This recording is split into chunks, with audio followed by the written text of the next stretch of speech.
ಅದರಲ್ಲೂ ಮುಸ್ಲಿಂ ಜಗತ್ತಿಗೆ ಗೊತ್ತಾಗ್ಯದ. ಇದರಿಂದಾಗಿ ಈ ಇಸ್ರೇಲ್ ಶಕ್ತಿ ಇಷ್ಟ ಅದಪ್ಪ ಇದು ಅಂತೇಳಿ. ಯಾಕಂದರೆ ಇವತ್ತು ಅಮೇರಿಕನ್ಸ್ ಅಂತ ಹಂಚಿಬಿಟ್ಟಿದ್ದಾರೆ ಇರಾನಿಯನ್ಸು. ಮತ್ತು ಈಗ ಒಂದು ವೇಳೆ ಅವರು ಭಯಪಟ್ಟಿಲ್ಲ ಅಂತಲ್ಲ, ಭಯಪಟ್ಟಿದ್ರೆ ಇವತ್ತು ಟ್ರಂಪ್ ಹೇಳಿದಂಥ ಒಂದು ಸೀಸ್ ಫೈರ್ ಸಡನ್ನಾಗಿ ಒಪ್ಕೊಳ್ತಾಯಿದ್ರು. ಅದು ತಮ್ಮ ಜಗತ್ತು ಬಿಟ್ಟುಕೊಟ್ಟಿಲ್ಲ. ನಾವು ಅವ್ರು ನಿಲ್ಲಿಸ್ತೀವಿ ಅನ್ನುವಂಥದ್ದು ಹೆಚ್ಚು ಕಡಿಮೆ ಆದರೆ ನಿಮ್ಮೆಲ್ಲ ಇಲ್ಲಿಯ ಮಿಡ್ಲ್ ಈಸ್ಟ್ ಏಷ್ಯಾದಲ್ಲಿದ್ದಂಥದ್ದು ಅಥವಾ ನಮ್ಮ ಈ ಎಲ್ಲ ಅರಬ್ ಕಂಟ್ರಿಗಳಿದ್ದಂಥ ನಿಮ್ಮ ಏರ್ ಬೇಸ್ಗಳನ್ನು, ನಿಮ್ಮ ಸೈನ್ಯದ ಅಡ್ಡೆಗಳನ್ನೆಲ್ಲ ನಾಶ ಮಾಡ್ತಾನೆ ಅಂತ ಹೇಳಿದಾಗ ಅಮೇರಿಕ ಹಿಂಸರಿತು. ಜೊತೆಗೆ ಅಮೇರಿಕೆಯನ್ನುಗಳು ಸಹಿತ ಯುದ್ಧ ಬೇಡಾಗ್ಯದ.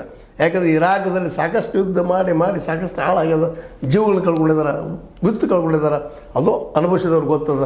ಹೀಗಾಗಿ ಅವರೆಲ್ಲ ಬೇಡ ಅಂತೇಳಿ ಇವ್ರನ್ನ ಆರಿಸ್ತಂದ್ರೆ ಇವರು ಯುದ್ಧದ ಹಾದಿ ಹಿಡಿದಿದ್ರು.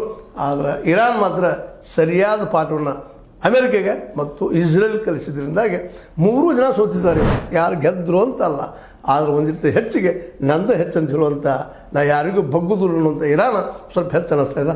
ಏನೂ ಆಗಲಿ, ಇಸ್ರೇಲ್, ಇರಾನ್, ಅಮೇರಿಕಾ ಮಧ್ಯದ ಈ ಸೀಸ್ ಫೈರ್ ಇದು ಕಂಪ್ಲೀಟ್ ಆಗಲಿ, ಸಂಪೂರ್ಣ ಆಗಲಿ, ನಿಲ್ಲಿ.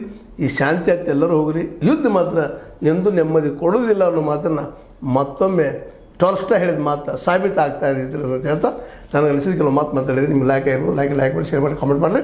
ಜೊತೆ ಸಬ್ಸ್ಕ್ರೈಬ್ ಆಗಿ ನಿಲ್ಲಿಸ್ಬೇಡ್ರಿ. H16 ನ್ಯೂಸ್ ಅರ್ಥ ಇದು ಸತ್ಯದ ಕೈಗಳಲ್ಲಿ ವಂದನೆಗಳು.